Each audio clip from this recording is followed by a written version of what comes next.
지금 이 투표율 어떻게 좀 보고 계십니까? 계속 좀 바뀌고 합산해가지고 있죠. 막 나왔는데 맞습니다. 합산하니까 조금 지난번보다 조금 더 높은 거로 나왔는데 예.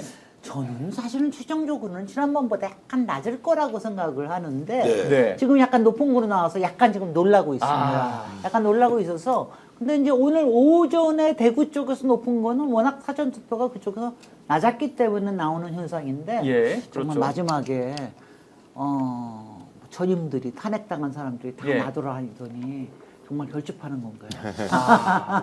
자, 이 결집 현상인데 어떤 결집인지 뭐 따져봐야겠지만 예, 일단 61.3% 오후 1시에 이거 이제 지난 대선에 61.3%였습니다. 네. 2022년도 이제 3월 9일이었죠. 지금 2025년 지금 6월 3일 날 62.1%면 0.8% 포인트가 앞섰는데 이제 두 가지를 고려해야 한다. 결집이 생기는데 어느 쪽으로 결집이 이루어지는가에 대한 게 그렇죠. 어쨌든 투표율이 지난 대선의 77.1%보다 0.8% 높아져 있다 지금 현재.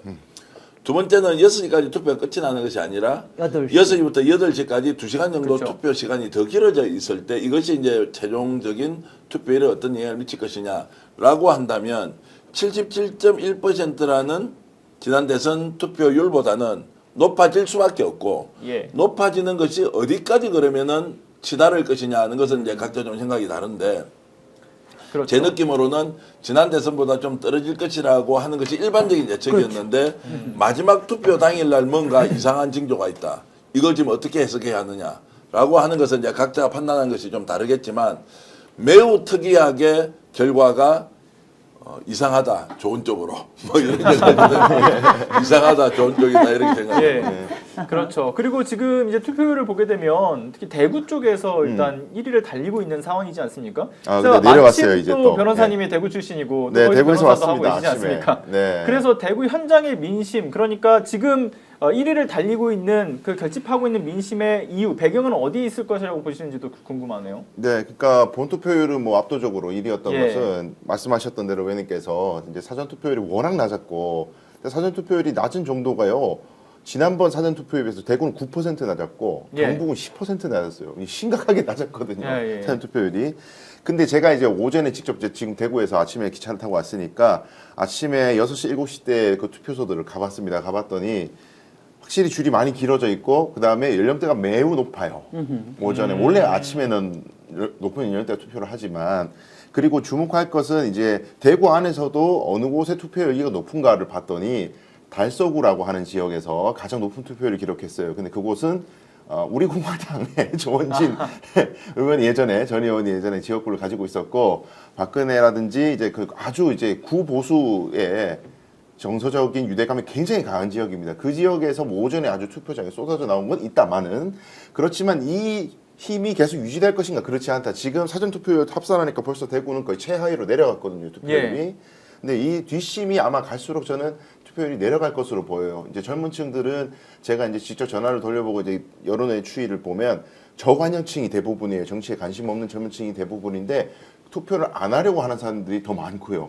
뭐 나이 많으신 분도 마찬가지입니다. 투표를 안 하려고 하는 분들이 많고 하더라도 굉장히 고민하고 내가 뭐 끝에 문 닫기 직전에 저녁에 예. 할까? 그냥 안 할까? 이걸 고민하고 있는 사람들이 굉장히 많습니다. 투표 동력이 그만큼 낮아져 있다는 거죠.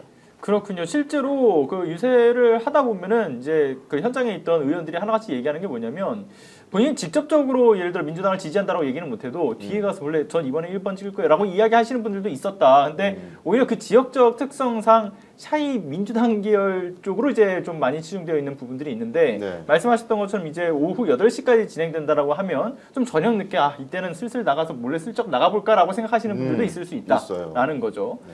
자, 근데 지금 요 상황들 중에서 저는 개인적으로 궁금한 게 역대급 이제 투표율로 올라설 것으로 보여지는 이 상황 속에서 이 민심의 작동에 있어서 가장 이 국민들께서 제일 첫 번째로 중요하게 보시는 건 이제 내란 종식에 대한 부분이지 않겠습니까? 근데 두 번째로는 어떤 요건들을 보고 계실지 그 김진애 의원님 어떻게 좀 보고 계십니까? 아니, 그러니까 각기 진영에서는 예. 각기 분명히 다른 생각을 갖고 있겠죠. 예, 그렇죠. 그러니까 내란 종식에 관련된 거는 우리 쪽에서 얘기하는 거고 중도파에서는 상당히 이제 그쪽 부분에 생각을 하는 거고 저쪽에서는 저는 좀 요번에 왜 이런 생각을 하잖아요. 왜 요새 이제 압도적 해로움이라는 표현들을 많이 예, 쓰는데 그렇죠.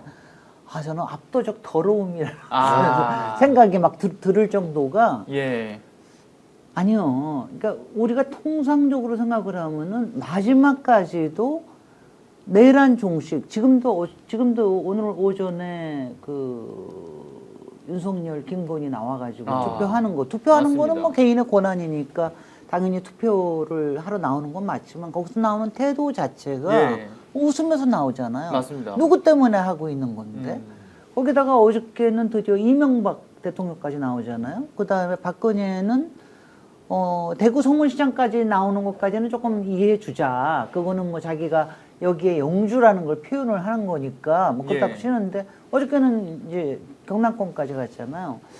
이런 얘기하는 게 이게 그러니까 두 가지로 다 해석을 할 수가 있는데 이게 뭐냐면 정말 똘똘똘똘 뭉쳐서 자기네들의 이 힘이라고 하는 걸 마지막까지 보여줘야 되겠다. 그리고 그 안에서 나 자신의 생존과 예. 나 자신의 존재감을 보여서 나 자신의 살 길을 찾아야 되겠다라고 하는 게 너무나 그냥 정말 노골적으로 드러나는 거예요. 그게 언론의 보도 태도도 그렇고 그 다음에 정말 전임에 다 파면당한 대통령 예. 전직조차 다 그렇고 그러니까 이게 그러니까 이럴 수는 없다. 정말 더러운 기분에서 벗어나기가 너무 힘든데 예.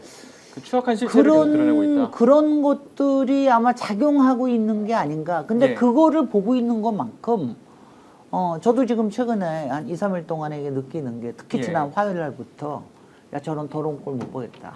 야, 이거 나가서 정말 제대로 응징을 해야 되겠다 하는 얘기도 훨씬 더 많이 들리거든요. 그러니까 분명히 양쪽이 다 결집하고 있는 건 사실인 것 같아요. 맞습니다. 그래서 이런 투표율이 나오는 거 아닌가. 예. 오늘 방송 어떠셨습니까? 마음에 들었다면 구독, 좋아요로 스픽스를 응원해 주십시오. 여러분들의 구독, 좋아요는 가장 큰 힘이 됩니다. 스픽스 구독, 좋아요.